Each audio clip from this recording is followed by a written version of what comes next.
All right, welcome back, everyone. Roy here, and with me, as always, is the brilliant Ellie. Today, we're diving into something that can quite literally make or break a business: pricing strategies.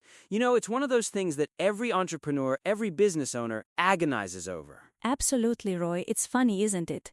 You spend all this time developing an incredible product or service, perfecting it, getting your marketing just right, and then you hit the big question: how much do I charge for this? And suddenly it feels like you're playing darts blindfolded. Blindfolded, exactly. Because it's not just about covering your costs, right? It's about perceived value, market positioning, your brand. There are so many layers to it, and what works for one business might completely flop for another. Precisely, and I think that's where a lot of businesses go wrong. They either just copy what their competitors are doing, or they default to the simplest method, like cost-plus pricing, without really thinking about the bigger picture. And don't get me wrong, cost-plus has its place, but it's often leaving a lot of money on the table. Yeah, let's start there actually. Cost plus pricing, for those who might not be familiar, is essentially calculating all your costs to produce a product or deliver a service, and then adding a markup percentage. It's straightforward, easy to implement, you know your profit margin per unit. But it's also a bit basic. It is. It guarantees you a profit, sure, assuming you can sell at that price. But it completely ignores what your customers actually value. Your product might be saving them hours of work or providing a unique benefit that's worth 10 times your cost plus price, and you'd never know it. You're just leaving that perceived value on the table. Exactly. And then you have the flip side, which is often much more effective, but also a bit harder to implement: value-based pricing. This is where you set your prices primarily on the perceived or actual value of your product or service to the customer, rather than on your production costs. Oh, value-based pricing is a game changer when done right. Think about a high-end consultant. Their hourly rate isn't just about their time, it's about the decades of experience, the specific expertise, and the transformative results they deliver for their clients. It's the solution they provide, not just the time they spend. Right, or software that automates a task that used to take a team of people days. The value isn't just the software itself, it's the cost savings, the efficiency gains, the ability to reallocate human resources. And businesses are willing to pay a premium for that kind of tangible value. The trick here, though, is truly understanding your customer. What problems are you solving for them? How much is that solution worth to them? You need to do your research, talk to your ideal customers, understand their pain points and what they're currently spending to alleviate them, or the cost of not alleviating them. That's a critical point. It's not about what you think it's worth, it's about what they perceive it's worth. And sometimes that involves educating them on the true value, showing them the ROI. Which leads us nicely into another common strategy: competitor-based pricing. The old "what are they charging" strategy. This is where you set your prices based on what your competitors are charging for similar products or services. You can price higher, lower, or match them. It's a quick way to get a benchmark. Yeah, and it makes sense to keep an eye on competitors, obviously, but just blindly following them can be detrimental. If you're a premium brand offering a superior product, undercutting your competitors might confuse your customers about your quality. Or if you're a new entrant trying to break in, pricing exactly the same might not give customers a reason to switch. Exactly. You need to understand your unique selling proposition. Why are you different? Why should someone choose you over them? If you can articulate that, then your pricing strategy can either reflect that difference or leverage it. For instance, if you're the premium option, a higher price can actually reinforce that perception of quality. It's true. Think about luxury brands. Their prices aren't just about the materials. They're about exclusivity, status, the experience. That's all part of the perceived value. And then we have dynamic pricing, which is fascinating because it's so reactive. Oh, dynamic pricing. This is where prices change in real time based on demand, supply, competitor prices, and even customer behavior. Airlines are the classic example. Try booking a flight during peak season versus off-peak, or Uber surge pricing during rush hour. It's all about maximizing revenue at any given moment. It's super sophisticated, often driven by algorithms. E-commerce sites use it heavily too. If you've ever noticed an item's price change from one visit to the next, that's likely dynamic pricing at play. It's great for maximizing short-term profits, but you have to be careful not to alienate customers. Agreed. Transparency is key here. If customers feel like they're being taken advantage of, it can backfire. But when done subtly and fairly, it can be incredibly effective. Imagine a concert ticket seller adjusting prices based on how quickly tickets are selling, increasing prices for high-demand seats, maybe dropping them for less popular ones closer to the event. That's a perfect example. And moving into the more human side of pricing, we have psychological pricing. This is where we tap into human behavior and perception. Things like charm pricing, where you price something at $9.99 instead of $10. The classic. It's amazing how much impact that single penny difference has. Our brains process $9.99 as around $9 rather than $10. It sounds cheaper even though it's barely a difference. It's a small nudge, but powerful. And it's not just the .99 ending, it's also bundling, right? Like offering a deal where you get 3 items for a slightly reduced price compared to buying them individually. Or the decoy effect. Oh, the decoy effect is fascinating. This is where you introduce a third option, a decoy, that makes one of your other options look much more appealing.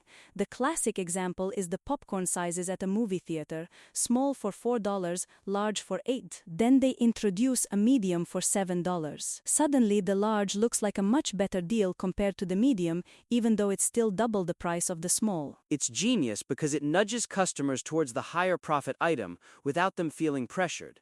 They feel like they've made a smart choice. And then there's the freemium model, which has become incredibly popular, especially in the software world. Freemium is brilliant for getting people in the door.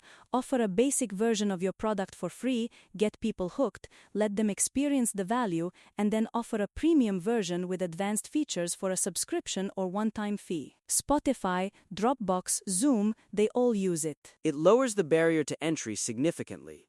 No commitment, no risk. But the challenge is converting those free users to paid ones. You need to make sure your premium features are truly compelling and offer a clear upgrade in value. You can't just offer the same thing with a different label. And you need to manage your free tier carefully so it doesn't cannibalize your paid tier. It's a delicate balance. Speaking of subscriptions, that's another strategy that's exploded in recent years. Almost everything is a subscription now, from software to coffee beans to dog food. My word, yes! The subscription economy is huge. It offers predictable, recurring revenue for businesses, which is incredibly valuable for forecasting and growth. And for customers, it offers convenience, often a slight discount over buying individually, and access to continually updated services. It builds loyalty too. Once someone is subscribed, they're more likely to stick around. But again, you need to constantly deliver value. If your subscription service stops evolving or becomes stagnant, people will cancel. It's a commitment to continuous improvement. Absolutely. So with all these strategies, how does a business owner even begin to choose the right one? I mean, it can feel overwhelming. It really can. I'd say the first step is always to deeply understand your own business. What are your goals? Are you trying to maximize profit, gain market share quickly, or establish a premium brand image? Your pricing strategy needs to align with those overarching business objectives. That makes so much sense. If you're trying to gain market share, you might start with penetration pricing, offering a lower price to attract a large customer base quickly. Whereas if you're launching a unique, high-end product, you might go with price skimming, starting high and gradually lowering the price as demand from early adopters wanes. Exactly. And then, who is your target customer? Are they price sensitive? Are they looking for the absolute best regardless of cost? Do they prioritize convenience? Their needs and willingness to pay should heavily influence your decision. A luxury buyer won't blink at a high price for quality, but a budget-conscious student will. And the market itself. Is it highly competitive? Are there many alternatives? Or are you in a niche with little competition? That's going to affect how much leeway you have with your pricing. Right. If you're in a red ocean, saturated with competitors, you might need to be more aggressive with your pricing or find a very distinct value proposition. If you're in a blue ocean, creating a new market, you have more freedom to define the value and price accordingly. So, it's not just about picking one strategy and sticking to it forever, is it? It sounds like it needs to be dynamic, adaptable. Oh, absolutely. Your pricing strategy should evolve as your business grows, as the market changes, and as your product matures. What worked at launch might not work a year down the line. You need to constantly monitor your sales, customer feedback, and competitor activities. What about common mistakes you see businesses make when it comes to pricing, beyond just choosing the wrong strategy? One huge one is underpricing. So many businesses, especially startups, are afraid to charge what they're truly worth. They think a lower price will attract more customers, and while it might in the short term, it can devalue their brand, attract the wrong kind of customer, and make it impossible to scale profitably. Oh, I've seen that so many times, it's almost an epidemic among new entrepreneurs. They feel like they're not established enough to charge a premium, but that mindset cripples them before they even start. Exactly, and then the opposite problem, overpricing. If your price is way out of sync with the value you deliver or what the market is willing to bear, you're just going to have low sales and frustrated customers. It's about finding that sweet spot. And you only find that sweet spot through experimentation, right? Like A/B testing different price points, different bundles, different value propositions. It's not a set it and forget it kind of thing. Definitely, A/B testing is your best friend. Try a slightly different price for a segment of your audience, see how it impacts conversion rates and revenue. Gather data, get customer feedback, ask them directly what they think is fair or what they'd be willing to pay for certain features. That's smart, and sometimes it's not even about changing the number itself, but how you present it. Like breaking down a yearly subscription into a per-day cost to make it seem smaller and more manageable. Precisely, framing matters immensely, or offering different tiers of service, basic, pro, enterprise, to cater to different customer segments and their respective budgets and needs. This way you don't miss out on sales from price-sensitive customers, but you also capture the full value from those willing to pay more for advanced features. It's like giving customers options, but strategically guiding them towards the most profitable one for you, or the one that best suits their needs. It feels less like selling and more like providing solutions. Exactly, and ultimately that's what good pricing strategies are all about. They're not about tricking people, they're about aligning your product's value with a fair and profitable price point for both you and your customer. It's a win-win scenario where the customer feels they've received great value and you've been fairly compensated for your effort and innovation. I think that's a fantastic way to sum it up, Ellie. So for anyone out there struggling with their pricing, remember, don't just guess. Do your research, understand your value, know your customer, and don't be afraid to experiment and adapt.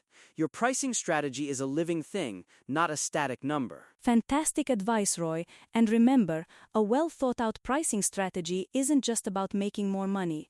It's about building a sustainable, thriving business that can continue to deliver amazing value to its customers for years to come. Thanks for tuning in, everyone. That's all for today. We'll catch you next time.